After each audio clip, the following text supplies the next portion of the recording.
Freedom is active, feel-free life. Freedom is power. We never know how strong and powerful it is until it is in quarantine. Quarantine is back in the news with talk of shuttle buses taking air travellers direct to secure hotels where they will have to pay for their isolation and so on. Our opening reading from Leviticus is curious for many reasons. It is about imposing a period of quarantine, lasting in some cases a week or at most a fortnight.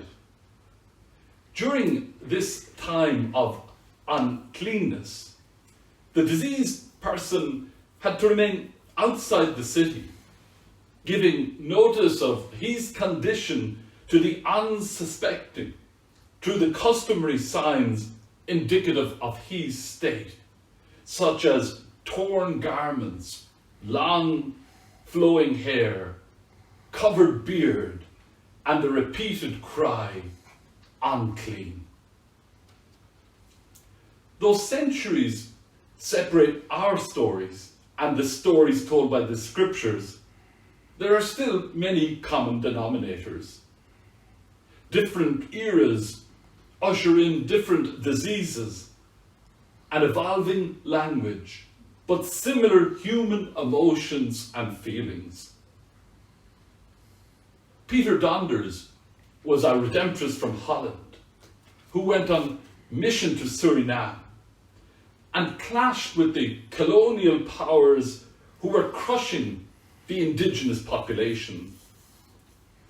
Donders lived among a colony of 400 lepers and fought for beds and medical services.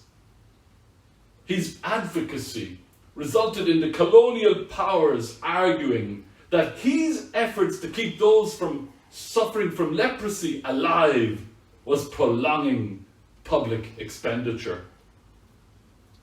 Peter contracted leprosy and died at the colony in 1887.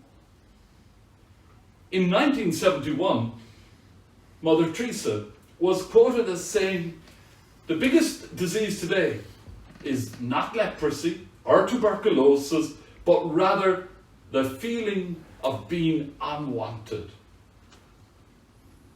Recently, I read a review of a book called All the Young Men, which tells the inspiring story of how Ruth Coker Burns cared in the 1980s and 1990s for abandoned men dying from AIDS. Ruth befriended, fed, tested, and supplied medicines to hundreds of people impacted by AIDS. A single mother, she was ostracized, made an outcast, and became a lonely frontier in her home state against a deadly epidemic. One of the most impactful books that I have ever read is called Three-Letter Plague. It chronicles a young man's journey in the early years of this century through a great epidemic, namely the AIDS pandemic that afflicted so many African lives. The wonderful poet Maya Angelou tenderly writes, "Love recognizes no barriers." Princess Diana dwelt on this insight and poignantly argued, "It has always been my concern to touch people with leprosy, trying to show in a simple action that they are not reviled, nor are we reviled, nor are we repulsed." Mark's gospel passage, central to our liturgy today, is an important one, integral to the Redemptorist vocation. From an early stage in our vocation journey, we are encouraged to allow the image of Jesus' hand stretching out and touching the leper, and the probability that this was the first time the leper had ever been touched, to seep into our hearts. All over the world, Redemptorists seek out those who feel unwanted. Our Redemptorists in the Philippines to this day prioritize ministering to leprosy communities.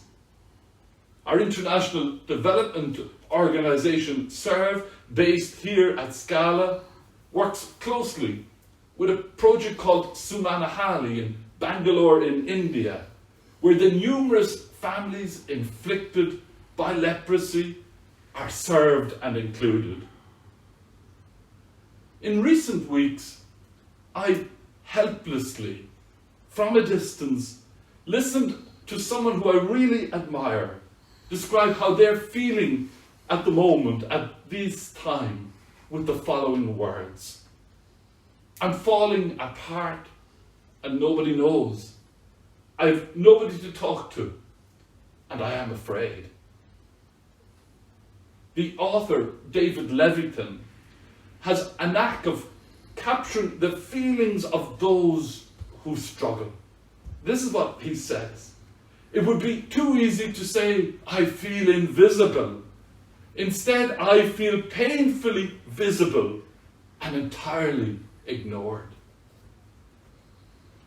The businessman, Ben Dunn, is not easily ignored.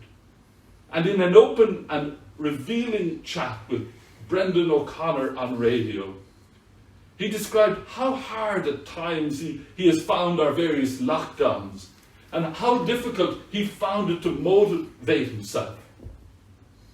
Part of his coping strategies is to pray a simple prayer daily, which has helped him greatly. I'd like to share this prayer. This is how Ben prays. So far, all my nights have been followed by more days. But in this world of mine, a night will come when there will be no more day for me. Lord, look after me today. In our diseased times, I work from the premise that to lose patience is to lose the battle. I am very taken by the wisdom of the Polish physicist Maria Curie, who helpfully reminds us, nothing in life is to be feared. It is only to be understood. Now is the time to understand more so that we may fear less. Shabby or shiny, it is good to remember that during these difficult times, that the best thing to hold on to in life is each other. St. Paul today urges us to never do anything offensive to anyone. Elsewhere in Corinthians, he reminds us that love never gives up. You can always gain by giving love. Ruth Coker Burns felt the love of men dying with AIDS, the men that she cared for. And she strikingly remarks, I mean, can you imagine dying and still giving love? Inspired by Jesus' tenderness of heart and with renewed attentiveness to those who feel unwanted, and through the intercession of Saint Valentine, may we embrace the simplicity of this insight, namely, we are most alive when we're in love. Amen.